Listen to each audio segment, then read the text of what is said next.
제가 이렇게 와 보니까 참 조재철 목사님 제가 없는 정말 탁월함이 있는데 저는 이렇게 찬양을 정말 이렇게 잘하시는지 몰랐습니다.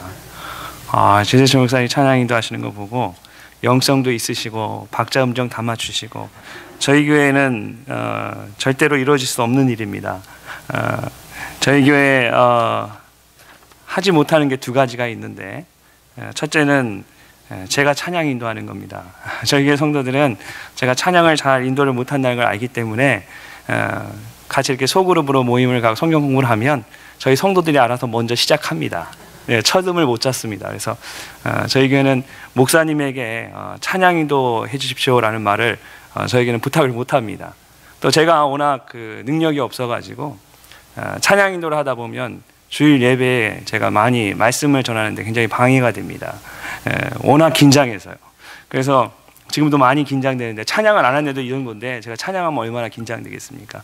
그래서 저희 교회는 제가 찬양 인도를 잘 못합니다. 또 한 가지는 저희 아내가 음식을 잘 못합니다. 제가 알기로는 저희 아내가 음식을 굉장히 잘하는 사람이거든요. 옛날 공부할 때 저희 집에서 항상 신학교에 있던 학생이 저희 집에 항상 모였습니다. 근데 하나님의 은혜인지 모르겠지만 처음 저희 교회 부임해서 그 집들이를 할 때 성도들 다 초청했는데 그날 나온 음식이요. 이게 그 유학생들은 그 냉동고에 오랫동안 보관해 놓은 음식들이 많잖아요. 한국에서 공수해온 마른 음식들, 재료들, 자재라고 그럴 뻔했습니다. 재료들. 근데 그거 갖고 음식을 하니까 이게 저희는 몰랐는데 이 냄새가 좀 났었나 봐요. 그래서 성도님들이 처음 와서 저희 집 와서 식사를 하는데 저희는 정성껏 준비했는데 이게 이제 저희만의 묘한 냄새가 나니까 저에게 성도님들이 그러는 거예요. 나중에 저는 몰랐는데 나중에 그런 얘기해요. 목사님네 음식에는 목사님네만의 특유의 냄새가 있다. 향기가 있다. 그래서 그 다음부터는 우리 성도들이 저희 아내를 놀리는 건지 모르겠지만 사모님은 부엌에 들어오지 마세요. 그래요. 그러면서 하는 얘기가 사모님 부엌 일은 저희가 할 수 있어요. 하나님은 목사님도 와서 영적인 일을 하세요. 성도들 만나서 이야기하고 또 기도해주고 그게 사모님 하실 일이잖아요. 그래서 너무나 감사해서 저희 아내는 숟가락 놓는 일만 합니다. 그것도 이제 눈치 보면서 합니다. 제가 오늘 이렇게 계속 보면서 3일 동안 보면서 조재철 목사님 찬양 인도하는 거 보고 참 능력이 있으시다. 혹시 여러분 시키지 않으려고 하는데 조재철 목사님 자꾸 하시겠다고 하는 거 아닌지 모르겠어요. 저처럼 능력 없는 게 또 감사할 때도 있습니다, 목사님. 어떤 친한 두 청년이 있었어요, 교회에. 근데 이 청년들이 젊은이들은 여러분 어젯밤에 여러분 잘 주무셨나요, 혹시? 밤에 일찍 주무셨어요, 가셔서? 저는 이제 어제는 푹 잤습니다. 그 전날은 처음 이제 호텔에 자니까 좀 이렇게 늦게까지 잠을 못 잤는데 어제는 푹 잤는데 이 청년들이요 밤새 놀다가 새벽녘에 항상 잠이 듭니다. 근데 이 두 청년도 교회 다니는 같이 청년들이었는데 아마 이제 한 청년이 밤새 게임을 했던지 뭘 했던지 새벽녘에 잠이 들어서 아침에 이렇게 여러분처럼 9시 반 예배, 일부 예배에 일이 있어 두 사람이 같이 참석한 것 같아요. 같이 참석해서 예배를 드리는데 이 청년이 밤을 거의 샜으니 얼마나 졸리겠습니까? 예배 드리면서 꾸벅꾸벅 옆에서 조는 거예요. 꾸벅꾸벅 졸다가 이 조는 사람들이 또요 옆에서 툭 치면요 갑자기 정색을 하면서 나 안 졸았는데 왜 트냐고 막 이러거든요. 이 청년이 이렇게 졸다가 조는 티는 안 내려고 긴장하고 조는데 목사님이 갑자기 앞에서 설교를 하시다가 라면 3개를 잘 삶으려면 딱 그러는 거예요. 그 목소리에 이 청년이 깜짝 놀랐고 눈을 번쩍 들었습니다. 그래서 다른 건 다 기억이 안 나는데 그거는 기억이 나는 거예요. 그 예배가 끝나고 나오면서 옆에 있는 친구에게 물었습니다. 야, 아까 목사님 왜 설교하시면서 갑자기 교회에서 라면 3개를 삶으려면이라고 라면 삶는 법 왜 얘기하신 거야? 그때 옆에 있는 친구가 딱 그럽니다. 뒤통수를 탁 치면서 야, 너 또 졸았지? 언제 목사님이 라면 3개를 잘 삶으려면이라고 했어? 남은 생애를 잘 살려면 그러셨지.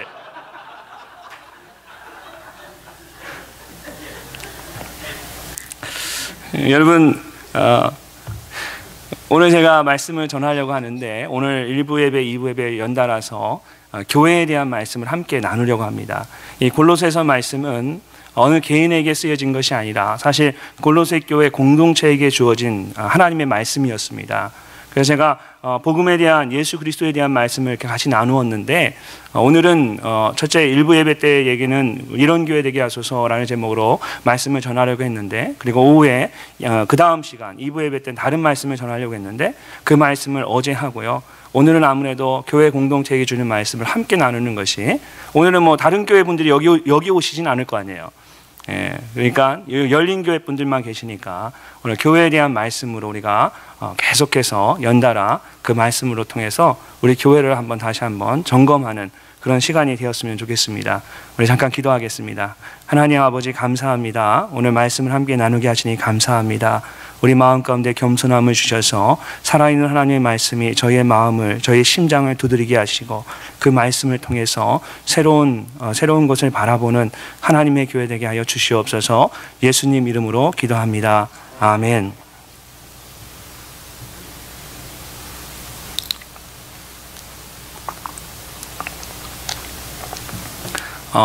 교회 창립 예배나 기념일에 가면 항상 부르는 찬양이 있습니다. 아마 여러분도 아시는 찬양인데요.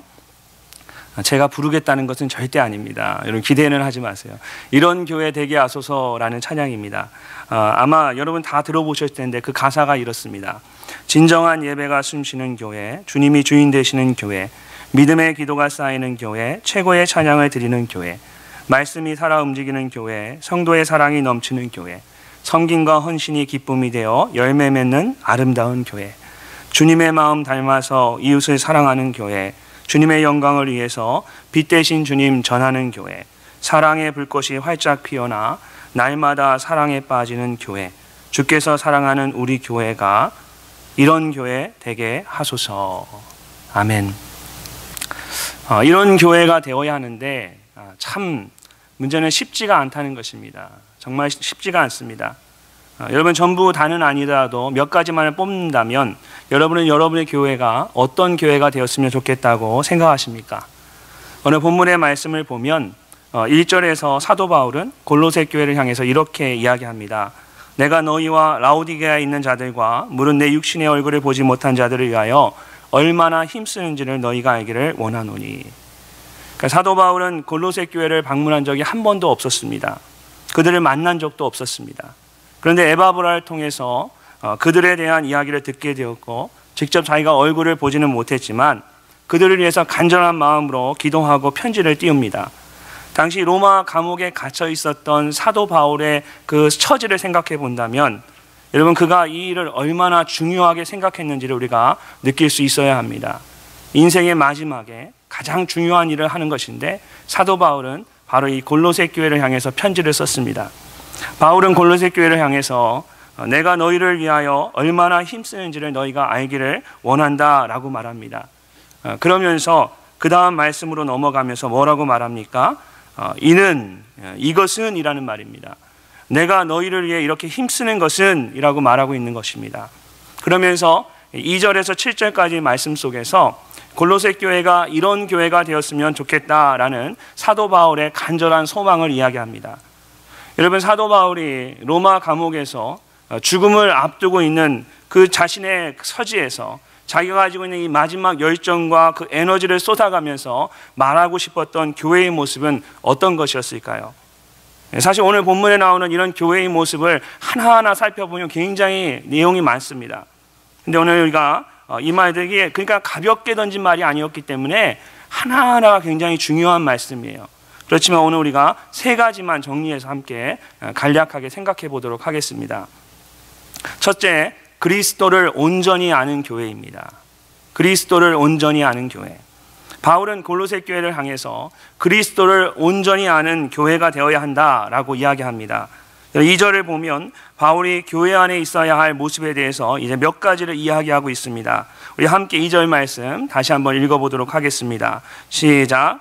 이는 그들로 마음의 위안을 받고 사랑 안에서 연합하여 확실한 이해의 모든 풍성함과 하나님의 비밀인 그리스도를 깨닫게 하려 함이니. 아멘. 자, 이는 그들로, 그들이라는 말은 골로새 교회와 그 성도들을 이야기하는 것이겠죠. 먼저 마음의 위안을 받기를 원한다라고 말합니다. 자, 위안을 받다라고 해석한 이 헬라어 단어는 파라칼레오라는 단어입니다. 파라가 옆인데요. 옆에서 힘을 주는 겁니다. 바울 서신을 보면 바울이 아주 자주 사용했던 표현 중에 하나가 바로 이 위안을 받도록 파라칼로라는 말입니다. 그런데 우리가 가진 이 개역개적 성경은 이 표현을 다른 곳에 비해서 조금 이렇게 약하게 번역을 해놓은 것 같습니다. 위안받게, 이 말이 우리말은 굉장히 좀 약하죠. 근데 이 단어는 좀 강한 문장, 바울이 강하게 사용하는 문장에서는 이 단어가 상대방을 강하게 하다, strengthen이라고 얘기하고요. 또 강요하다, 심지어 urge you, 그러니까 강요하다라는 표현으로 사용되기도 합니다. 조금 원만한 표현에서는, 원만한 문장에서는 제가 보기엔 위안하다, comfort보다는 좀 더 원만하게 쓴다고 해도 우리가 격려하다, encourage 하는 걸로 사용하는 것이 이 단어에 있는, 헬라어 단어에 있는 의미를 잘 살려주는 것 같습니다.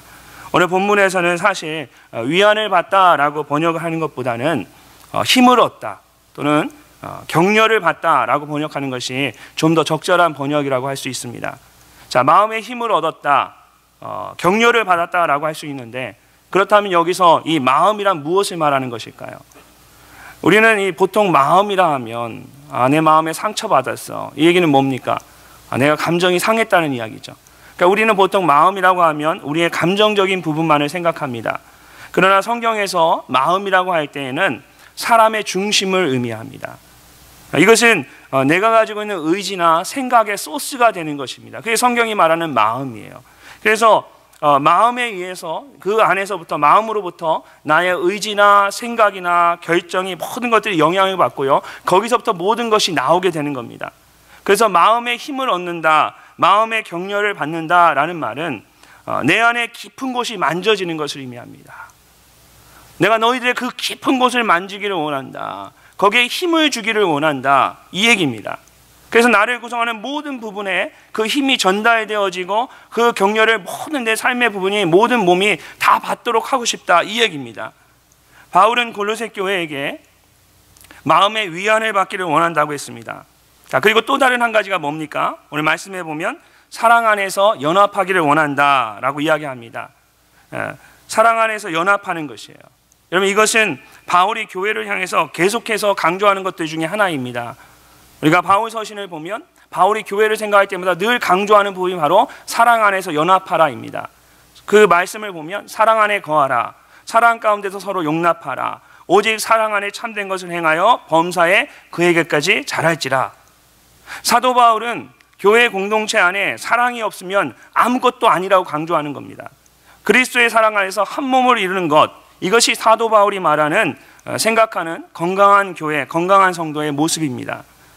여러분, 사도 바울은 골로새 교회가 마음의 힘을 얻고 사랑 안에 연합하기를 원했습니다. 자, so what? 그렇다면 무엇을 위해서 그렇게 되기를 원했냐는 것입니다. 마음의 힘을 얻고 사랑 안에서 연합하기를 바라는 그 목적을 사도 바울이 이어서 말합니다. 2절 후반부를 보시면 확실한 이해의 모든 풍성함과 하나님의 비밀인 그리스도를 깨닫게 하려 함이니, 결국 사도 바울이 바랬던 것은 마음의 힘을 얻고 사랑 안에서 하나가 됨으로써 이 골로새 교회가 확실한 이해의 모든 풍성함을 갖는 것입니다. 그리고 확실한 이해의 모든 풍성함을 통해서 최종적으로 무엇을 향해 가는 겁니까? 하나님의 비밀인 그리스도를 깨닫게 되는 것. 이것이 바울이 골로새 교회를 향해서 간절히 원했던 것입니다. 우리가 가진 개역개정 성경으로는, 이 번역으로는 이 2절이 가지고 있는 이런 논리적인 흐름을 정확하게 이해할 수가 없습니다. 제가 보기에는 여러 성경을 제가 번역들을 비교해서 보는데, 제 생각에는 이 공동번역이 가장 잘 이 부분을 번역해 놓은 것 같습니다. 공동번역 성경은 이렇게 이야기합니다. 그것은 그들이 마음에 힘을 얻고 사랑으로 결합되어 풍부하고도 완전한 이해력을 가지고 하나님의 심오한 진리인 그리스도를 깨닫게 하려는 것입니다. 이 문맥의 흐름을 여러분 아시겠습니까? 풍부하고도 완전한 이해력이라고 했어요. 여기서 이런 풍부하고도 완전한 이해력이라는 말은 넣을 것도 뺄 것도 없다는 겁니다. completely, 그냥 완벽하게 채워지고 온전하게 알았다는 겁니다. 그것이 바로 하나님의 심오한 진리인 그리스도를 깨닫는 것이에요. 다시 말해서 바울이 골로새 교회에게 바랬던 것은 다른 어떤 것이 아닙니다. 그가 원했던 것은 오직 한 가지였어요. 바로 그리스도를 온전하게, 그러니까 분명하게 100% 그리스도를 분명하게 아는 거예요. 여러분, 그리스도를 온전히 아는 것이 왜 중요합니까? 그 다음 3절에서 말하고 있는 것처럼 그리스도 안에 지혜와 지식의 모든 보화가 감추어져 있다. 그것 때문에 우리가 그리스도를 온전히 아는 게 중요하다는 겁니다. 그러므로 이 귀한 것들을 소유하기 위해서 우리가 해야 할 것은 그것이 감추어져 있는 그 그리스도를 온전히 아는 것이에요. 그 진귀한 보화들이, 세상의 모든 지혜가 다 담겨져 있는 그리스도를 온전히 아는 것이 우리에게 가장 중요하다는 겁니다. 제가 한 번은 저희 교회 제 오피스에 기독교 신문이 하나 있었습니다. 근데 한 성도님이 이렇게 저희 사무실에 잠깐 저랑 이야기하러 들어오셨는데, 이 기독교 신문의 이 표지에 어떤 기사가 있었냐면, 한국에 여러분 혹시 춘천 한마음교회 이야기를 들어보셨습니까? 춘천 한마음교회가 있습니다. 제가 금요일날 설교할 때 저에게 여자분이 우리 청년 보고, 한국 가는 청년 보고 100불을 주면서 춘천에 있는 교회 꼭 방문하십시오 라고 부탁했던 그 교회가 춘천 한마음교회입니다. 이 김성노 목사님이 담임 목회하시는 것인데요, 이 한마음교회는 아주 평범한 교회였습니다. 근데 이 김성노 목사님이 오랫동안 목회를 하면서 이분이 무엇을 생각했냐면, 고민이 있는 거예요. 아무리 열심히 해도 성도들이 변하지 않는 거예요. 그리고 교회가 성장하지 않는 거예요. 그래서 이분이 막 고민을 하다가 하나님 앞에 몸부림치며 기도하고 정말 성경을 파고들면서 몸부림쳤어요. 어디에 해답이 있을까? 키가 있을까? 그럴 때 이분이, 하나님이 이분에게 깨달음을 준 게 뭐냐면 부활하신 예수 그리스도, 복음을 전하라는 겁니다.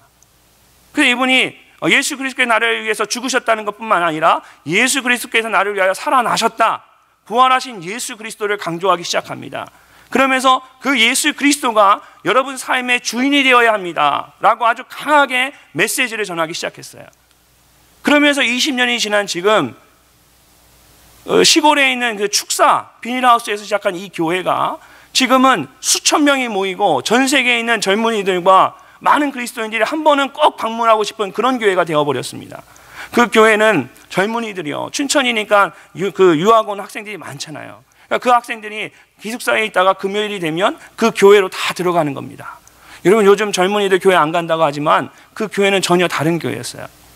젊은이들이 다 교회에 들어가서 금요일 저녁부터 함께 찬양하면서 철야를 합니다. 밤새도록 기도하는 거예요. 그리고 토요일 날 또 같이 모여서 또 말씀 듣고 예배 드리고, 그러니까 금토 주일 3일을 연달아 거기서 함께 예배하면서 찬양하면서 그렇게 뜨거울 수가 없는 거예요. 그 목사님이 가졌던 해답이 바로 이 춘천 한마음교회가 예수 그리스도를 분명히 알자 합니다. 그래서 그거를 가르치고 그거를 전하고 그 말씀을 전하니까 이 젊은이들이나 사람들이요, 뭐 귀신에 홀렸던 사람들이 예수 믿게 되고요, 뭐 강남의 유명한 요정의 주인이었던 마담이었던 사람이 예수 믿게 되고, 또 게임에 중독된 어린아이가, 청년이 예수 믿게 되고, 조폭이었던, 두목이었던 사람이 예수 믿게 되고. 제가 이게 거짓말하는 게 아니라 여러분, 그런 간증들이요, CBS의 어메이징 그레이스라는 그런 프로그램을 보시면, 여러분 인터넷에서 유튜브로 검색하실 수 있어요. 어메이징 그레이스에 들어가 보면 정말 그렇게 죄인의 죄인 중이었던, 죄인의 개수였던 사람이 예수 그리스도를 온전히 알게 되면서 변화된 이야기들, 그 간증들이요, 매년 CBS에서 어메이징 그레이스라는 제목으로 1월, 2월에 그것을 특별 방송을 합니다. 그러니까 그 교회는 그런 간증이 차고 넘치는 교회였어요. 그런 기사가 적혀 있는 그 신문을 우리 성도님이 보시고 제게 이 교회에 대해서 묻길래 제가 이렇게 다 설명을 해줬어요. 그 춘천 한마음교회는 예수 그리스도를 온전히 아는 것에 목숨을 건 교회다. 그랬더니 제게 그분이 이렇게 질문을 합니다. 목사님, 목사님, 예수님을 모르는 사람이 어디 있습니까? 세상에 있는 모든 교회들이 다 예수님에 대해서 말하지 뭐 딴 거 이야기합니까, 목사님? 그게 뭐 특별하다고 그런 얘기를 하십니까? 저한테 그렇게 반문하시는 거예요. 그래서 제가 그분에게 이야기했습니다. 성도님, 맞는 말씀입니다. 그러나 예수님을 아는 것과 예수님을 분명히 아는 것은 전혀 다른 이야기입니다. 여러분, 예를 들어 이야기할까요? 저는 미국에서 가장 유명한 사람을 알고 있습니다. 아무도 안 놀라시네요. 그 사람이 누군지 얘기해줘야 놀라시겠습니까? 제가요, 미국에서 가장 유명하고 가장 높은 사람, 제가 오바마 대통령을 압니다. 그러면 사람들이 제게 물어볼 거예요. 여러분이 물어볼 거예요. 목사님, 정말 오바마 대통령을 잘 아십니까? 그럼 제가 기가 꺾여서 말하겠죠. 잘까지는 모르겠지만 그냥 좀 압니다. 여러분, 아는 것과 분명히 아는 것은 엄연히 다른 것입니다. 저와 여러분이 다 오바마 대통령을 다 알아요. 누군지 알아요. 그렇지만 그 사람과 개인적인 관계를 맺고 있는 건 아니죠. 개인적인 관계가 없다는 얘기는 그 사람을 우리가 온전히 알고 있지 않다는 거예요. 오늘날 교회에 보면 복음에 대해 들었고 예수님이 누군지 압니다. 그 아는 것으로 만족하고 신앙생활하는 사람들이 얼마나 많은지 모릅니다. 예수님을 아는 것과 예수님을 분명히 아는 것은 다른 것입니다. 여러분, 그냥 아는 것으로 저와 여러분이 만족해서는 안 됩니다. 이 땅의 교회가 왜 이렇게 연약하고 부족합니까? 세상이 이제는 교회를 우습게 보고 마음대로 다룰 수 있는 그런 교회가 되어버렸습니다. 주님이 핏값으로 사신 주님의 몸된 교회입니다. 여러분, 우리가 주님의 몸된 교회를 세상 가운데 조롱거리로 만들면 나중에 주님 앞에 섰을 때 저와 여러분이 우리 주님 앞에 무엇이라고 이야기하겠습니까? 너 20년 30년 열심히 뭐 했어? 너희가 20년 4년 뭐 했어? 그러니까 우리가 주님 앞에, 주님 제가 집사로 헌신했습니다. 그래서 네가 한 게 뭔데? 그럼 우리 할 말이 없는 거예요. 여러분, 그냥 아는 것으로 만족해서는 안 됩니다. 우리가 그리스도에 대해서 분명하게 알아야 할 줄로 믿습니다. 한 선생님이 학생들에게 이야기했어요. 우리 학교 뒷산에 1억을 숨겨놨다. 야, 그 애들이 깜짝 놀라죠. 자, 그 다음 말에 더 깜짝 놀랍니다. 우리 뒷산에 내가 1억을 숨겨놨는데 가서 찾는 사람이 임자다. 그러니까 이 말이 떨어지기가 무섭게 애들이 막 뛰어나가죠. 그걸 찾기 위해서. 제가 너무 1억이라고 하니까 아예 실감이 안 나셔서 아무렇지 않게 생각하시는데 익사이딩 하셔야 되는데 하여튼 그 돈을 찾으러 막 뛰어나갔어요. 정신없이 뒷산으로 달려갔습니다. 그들이 가고 난 후에 선생님이 남아있는 이 4명의 학생들에게 또다시 이야기합니다. 뒷산 중에도 가빠이 올라가는 길에 내가 보물을 숨겨놨다. 그러니까 4명 중에 남은 4명 중에 3명이 우르르 뛰어갑니다. 선생님이 이제 1명 남았죠. 이 남은 한 학생에게 이야기합니다. 그 보물은 가빠이로 올라가는 길 정상에서 20m 정도 떨어진 곳에 소나무 밑에 숨겨놓았다. 마지막 가장 늦게 나아간 그 한 명의 학생이요, 휘파람을 부르며 룰루랄라 걸어 올라갑니다. 여러분, 누가 보물을 찾았겠습니까? 정신없이 달려간 그 많은 아이들, 나중에 뛰어간 3명의 아이들, 마지막에 출발한 이 한 명의 아이, 누가 찾았겠습니까? 마지막에 출발했을지라도, 더디 갔을지라도 분명하게 알고 출발한 사람, 목표를 알고 간 사람이 보물을 찾게 되어 있습니다. 여러분, 조금 시간이 더 걸리고 지체되더라도 그리스도를 온전히 아는 것이 가장 중요한 겁니다. 바울이 교회를 향해서 한결같이 바랬던 것은 그리스도를 분명하게 온전히 아는 것이었습니다. 내가 너희 중에 예수 그리스도와 그가 십자가에 못 박히신 것 외에는 아무것도 알지 아니하기로 작정하였습니다. 그러나 내게는 우리 주 예수 그리스도의 십자가 외에 결코 자랑할 것이 없으니. 그리스도를 온전히 아는 교회, 열린 교회가 그런 교회 되기를 소망합니다. 조금 더디 가더라도 여러분, 중요한 것은 우리가 그리스도를 분명히 아는 것입니다. 교회 안에서 힘을 얻고 사랑을 한다면서 여러분, 쓸데없는 것에 관심 갖지 마세요. 그 서로 사랑하고 서로 막 격려하고 그거 가지고 해서요, 그리스도를 온전히 아는 것에 그 에너지를 다 쏟아 부어야지 다른 것에 관심 갖지 말라는 겁니다. 제가 신학교 다닐 때 신학생이 한 40, 30가정이 캠퍼스 안에 함께 모여 살았어요. 그럼 같이 신학 공부하고 같이 기도하고 하나님의 비전을 꿈꿔야 되잖아요. 그런데 우리가 참 마음 아픈 게 뭐냐면, 다 그런 건 아니니까 여러분, 뭐 신학생들만 보면 이상하게 생각하지 마세요. 근데 참 제가 지금 생각해 보면 참 하나님 앞에 죄송한 게 뭐냐면, 외롭잖아요. 굉장히 삶이, 외국 생활이. 근데 신학교에 있으면은 기숙사 학생들이 그 아파트가 안에 있으니까 서로 오고 가면서 상대방 집을 다 알아요. 여러분, 그 사람 집 차도 다 아시죠? 여기는 성도님들 차 다 아시죠? 근데 이 저녁 때가 되면은 어느 한 집에 차들이 막 모여 있어요. 그러니까 그 집에 밥 먹으러 온 거예요. 그래서 제가 그 집을 이렇게 지나가다가 이렇게 차를 봐요. 누구 왔네? 누구 왔네? 누구 왔네? 누구 왔네? 그런데 날 안 불렀어? 그게 얼마나 제 마음에 상처가 되는지요. 서로요, 그 안에 같이 모여 살면서 서로 사랑하고 격려하고 하나님 나라를 꿈꿔야 되는데, 나에게 왜 이런 식으로 하지? 나는 왜 안 불렀지? 내게 왜 관심을 가져주지 않지? 쓸데없는 거에 우리 에너지와 시간을 낭비했더라고요. 여러분, 우리가 서로 격려하고 사랑하는 것은 그리스도를 온전히 알기 위해서입니다. 그리스도를 분명히 아는 일에 열심을 내는 그런 성도와 교회가 되시기를 바랍니다. 두 번째, 믿음이 굳건한 교회가 되어야 합니다. 믿음이 굳건한 교회. 당시에는 헬라 철학과 이 로마 문화가 널리 퍼져나가고 있었습니다.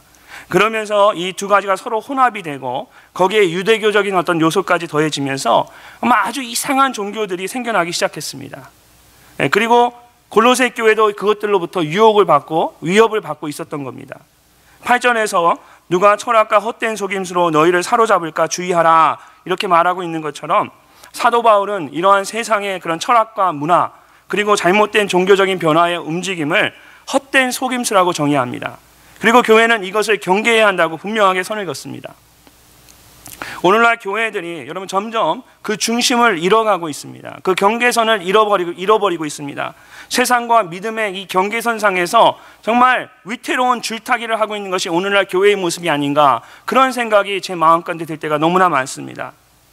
여러분, 우리가 다 아는 예로 그런 거 있잖아요. 아틀란타나 큰 도시에 가면 교회들이 애프터스쿨 프로그램을 합니다. 근데요, 이 애프터스쿨 프로그램이 나쁜 건 아닙니다. 처음 시작할 때는 믿지 않는 사람들 전도하기 위해서, 그 자녀가 오면 부모도 오기 때문에 전도하기 위해서 시작한 겁니다. 정말 좋은 뜻으로 하나님만의 초점을 맞추고 하나님께 초점을 맞추고 시작했어요.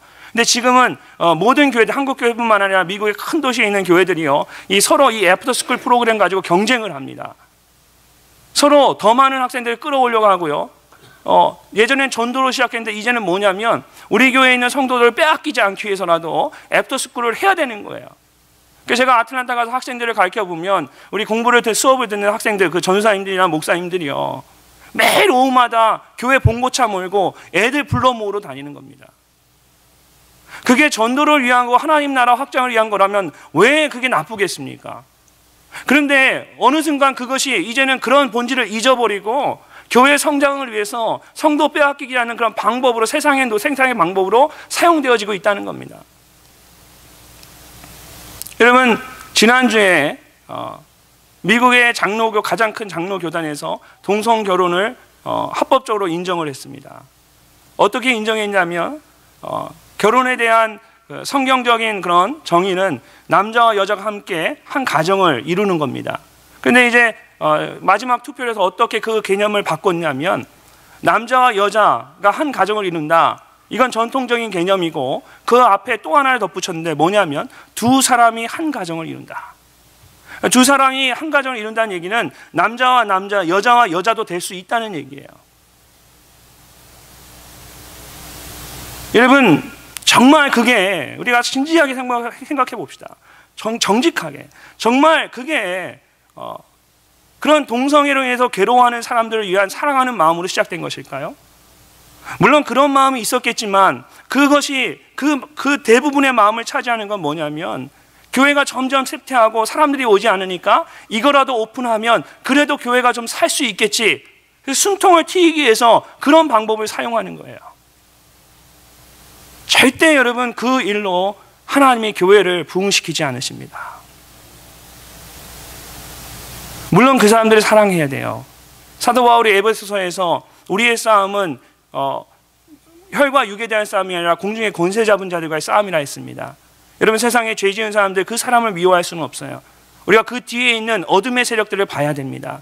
악한 영들에 의해서 그들이 그렇게 할 수밖에 없었던 그 마음, 그 모습을 보면서 그들을 위해 눈물 흘리면서 정말 눈물을 흘리며 그들을 사랑해야 합니다. 그러나 그 뒤에 있는 악한 세력에 대해서는 공중의 권세 잡은 자들에 대해서 우리가 단호하게 대처할 수 있어야 합니다. 그래서 제가 저희 성도들에게 이야기합니다. 우리가 믿음은 보수적으로 하고 우리의 삶은 진보적으로 삽시다. 여러분, 신앙은 보수적인 게 차라리 낫습니다. 우리가 이러한 갈등과 고민이 오늘날 우리 교회 안에 있습니다. 어떻게 하는 것이 여러분 좋을까요? 세상은 교회를 향해서 믿음만 이야기해서는 절대로 너가 효과를 볼 수 없다 이야기합니다. 적당히 양보하고 타협해야 한다고 말합니다. 그래야 전도도 되고 사람도 모인다는 거예요. 제 마음이 참 아픈 일이 있었는데 한 달 전쯤에, 한 3주 전쯤에 제가 어느 어느 여자분의 집에 신방을 가게 됐어요. 근데 그분의 집에 신방을 갔는데 문을 열고 들어가는 그 순간 담배 찌는 냄새가 엄청나게 나는 거예요. 이분이 이제 여자분 혼자 되셔서 오랫동안 사셨던 분인데 60이 좀 넘으신 분이에요. 근데 생활은 아주 뭐 비즈니스 하시다가 정리를 하셔서 그런지 여행 다니면서 즐기면서 사는 게 너무 좋으신 분이에요. 근데 그분이 어떤 분이냐면 10년 전에 저희 교회를 나오셨던 분이에요. 그러니까 저랑은 상관없는 분이죠. 10년 전에 저희 교회는 목장이라고 구역 모임을 하는데 이분이 교회는 나오지 않았지만 사람 만나서 놀고 먹는 걸 너무 좋아하셔가지고 목장 모임을 한동안 계속해서 나오셨던 거예요. 그런데 사람들이요, 이 목장 모임에 있는 구역에 있는 구역장들이나 구역원들이요, 그분에게 복음을 한 번도 전하지 않은 거예요. 그냥 목장 모임 오고 구역 모임 와서 교제하다 보면 언젠가 바뀌겠지. 또 한편에서 어떤 생각했냐면 목장 모임, 구역 모임에 참석해 주는 것만으로도 얼마나 고마워. 저런 사람이 교회에 오는 모임에 참석하는 것만 너무나 감사하지.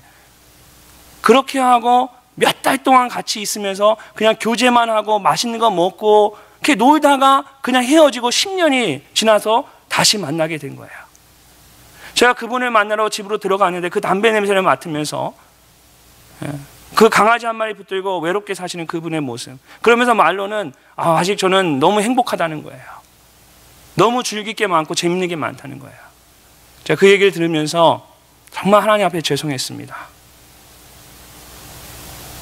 여러분 나중에 하나님 앞에 가셔서 여러분 뭐라고 하나님 앞에 말씀하시겠습니까? 저는 참 부끄러웠어요. 하나님 앞에. 여러분 내 옆에 누구 한 사람이 오고 같은 모임을 갖고 같이 교제하는 것만으로 만족하지 마십시오. 그걸로 감사하고 그걸로 끝나면 아무것도 아니에요. 결국은 그 영혼 하나 나 때문에 잃어버리게 되는 거예요. 그분이 10년 사이에 살아있기에 망정이었지, 그분이 그 중간에 돌아가셨으면 저와 저희 교회나 그때 함께 있던 사람들이 하나님 앞에서 어떻게 그 책임을 질 수 있겠어요? 그래서 제가 그분에게 제가 미움을 받아도 할 수 없다. 그래서 그날 토요일이었는데 그분에게 정확하게 복음을 전했습니다. 그렇게 살면 안 된다는 이야기를 하면서, 어떻게 보면 제가 너무 강하게, 원래 저는 부드러운 남자입니다. 근데 제가 이 말씀만 붙들면 강해지는데 여러분 굉장히 부드럽고 스윗한 사람이에요. 참 세상이 저를 가만히 놔두질 않습니다. 근데 복음을 전했어요. 같이 가셨던 분도 기대 안 하셨어요. 근데 그 다음 날부터 주일마다 교회에 나오고 있습니다. 저는 아직 다 됐다 생각하진 않습니다. 아직 아멘 결단하는 말을 못 들었어요. 제가 그분을 더 몰아붙이려고 합니다. 분명해야 되거든요. 바울에 대한 마찬가지로 여러분, 오늘날도 세상의 유혹과 속임수가 우리 교회를 위협하고 있습니다. 닭이 먼저냐 알이 먼저냐는 식의 그 논리로 교회를 흔들고 있습니다. 그러나 우리가 다른 것은 몰라도 이런 믿음에 있어서는 우리가 분명한 입장을 취해야 할 줄로 믿습니다. 왜? 이 믿음이, 이 복음이 우리의 전부이기 때문이에요. 이 복음이 무너지면 모든 것이 무너집니다. 사절에서 바울은 이렇게 말해요. 내가 이것을 말함은 아무도 교묘한 말로 너희를 속이지 못하게 하려 함이니. 자신이 그리스도를 온전히 알아야 한다고 말하는 것도 결국은 세상이 교묘한 말로 우리를 속이지 못하게 하기 위해서라는 것입니다. 그러면서 5절에서 뭐라고 말합니까? 우리 5절 말씀 함께 읽어보도록 하겠습니다. 시작. 이는 내가 육신으로는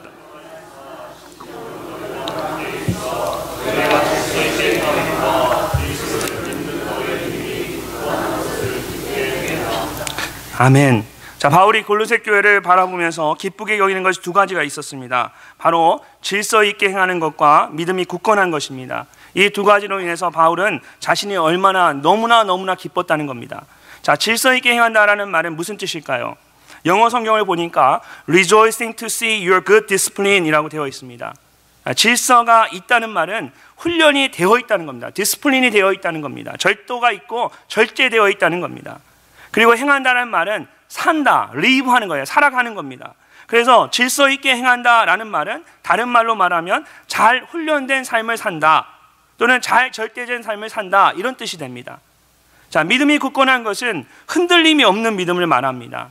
바울의 다른 서신서들을 보면 그가 자주 하는 말들 중에 하나가 믿음 위에 굳게 서라. Stand firm on your faith.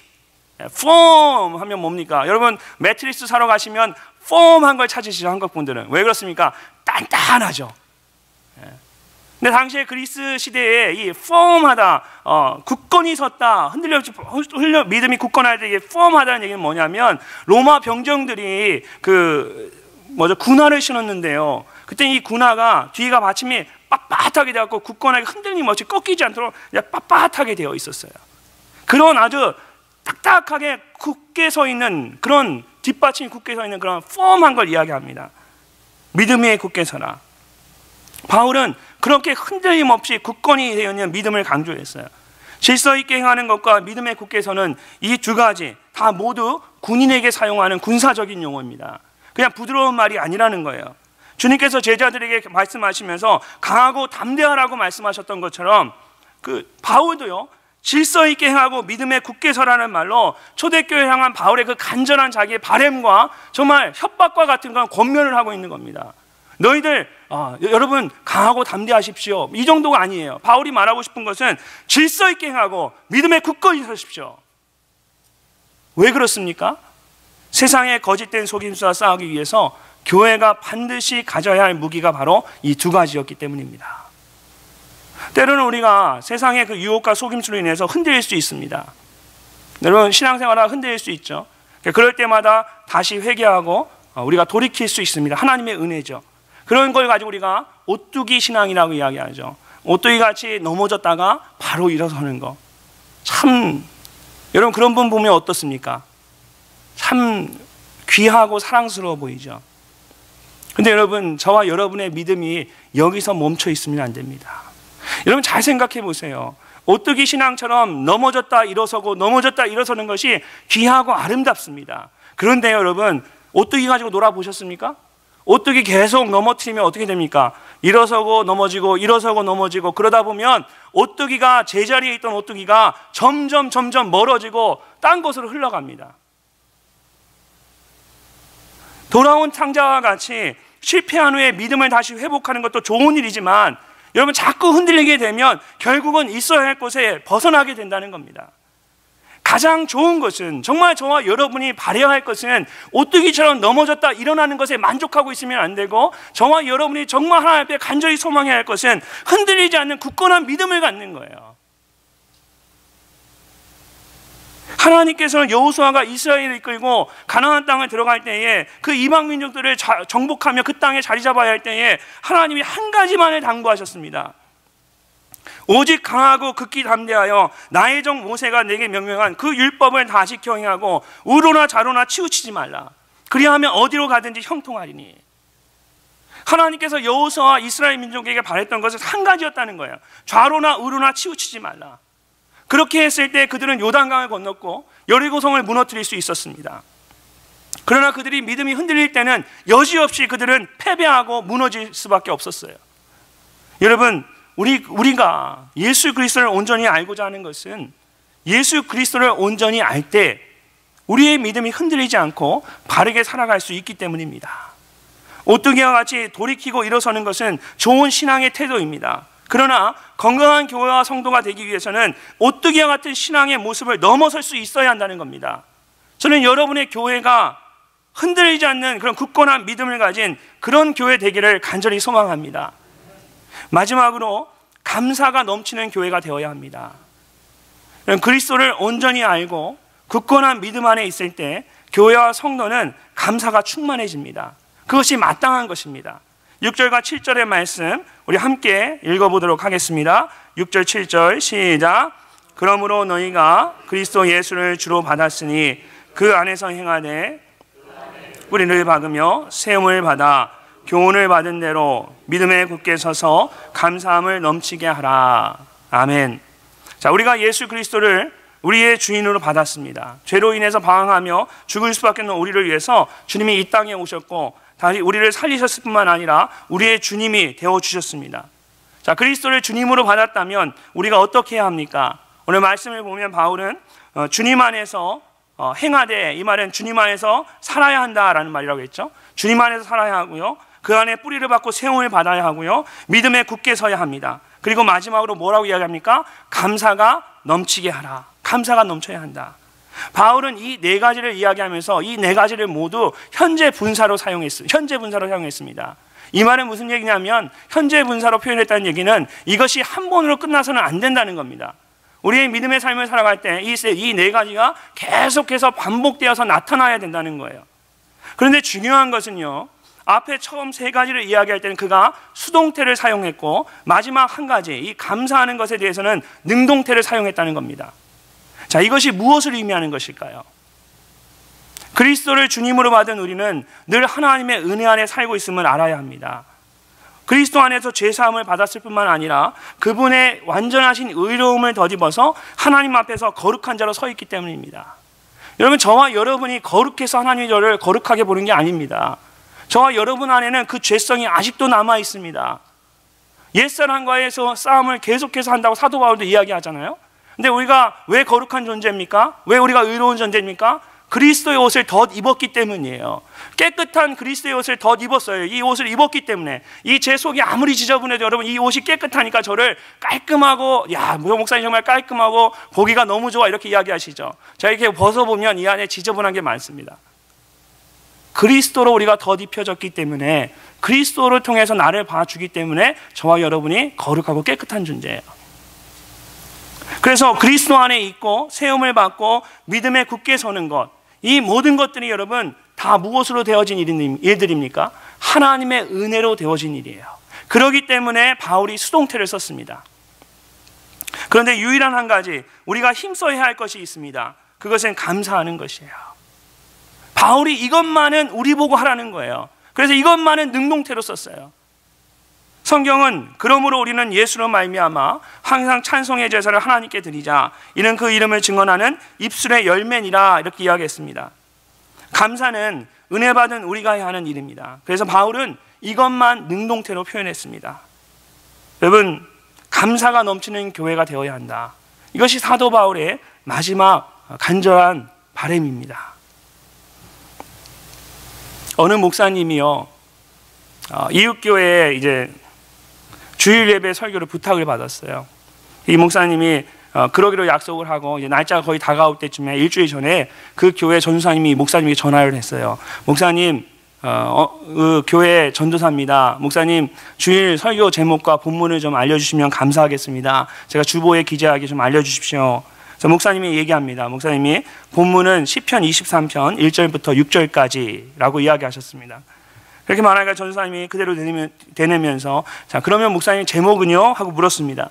목사님이 제목은 여호와는 나의 목자시니 하고 이렇게 이야기하는 거예요. 그러니까 이 전도사님이 여호와는 나의 목자시니 하고 적었어요. 그래서 적으면서 전도사님이 묻습니다.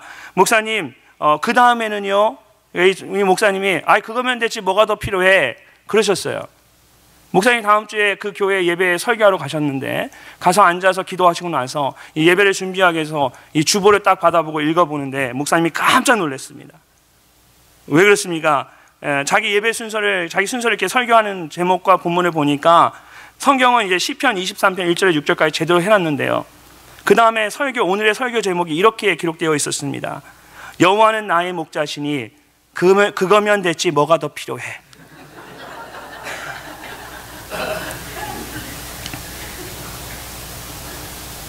여러분, 여호와가 나의 목자세요. 그거면 됐지 뭐가 더 필요하십니까? 그런데 왜 감사하지 않으세요? 감사하지 못할 게 뭐가 있습니까? 그 주님께서 나의 목자 되시는데, 그 주님이 나를 위해 죽으시고 나를 위해 다시 살아나셨다는데, 우리가 그리스도를 온전히 알고 굳건한 믿음을 가졌다면 또한 감사가 넘치는 삶을 살아야 할 줄로 믿습니다. 예수 그리스도 한 분이면 됐지 뭐가 더 필요합니까? 예수님 한 분으로 인해서 감사할 수 있는 그런 성도와 교회 되시기를 주님의 이름으로 축복합니다. 우리 함께 기도하겠습니다.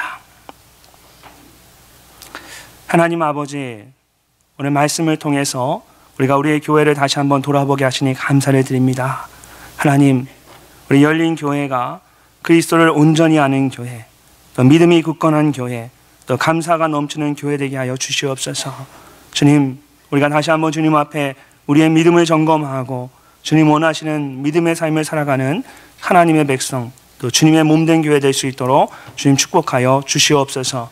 이제는 우리 주 예수 그리스도의 은혜와 하나님 아버지의 극진하신 사랑과 성령님의 감동 감화 내주 충만하심이 이런 교회 되게 해달라고, 감사가 넘치는 교회, 주님 온전히 아는 교회, 믿음을 분명히 하는 교회, 그런 교회 되겠다고 헌신하며 나아가는 이 열린 교회와 모든 성도들 머리 위에, 또 이 시간 이름 모른 곳에서 목숨을 걸고 예배하고 있는 수많은 지하의 그리스도인들 위해 지금부터 영원토록 함께 하시기를 간절히 축원하옵나이다. 아멘.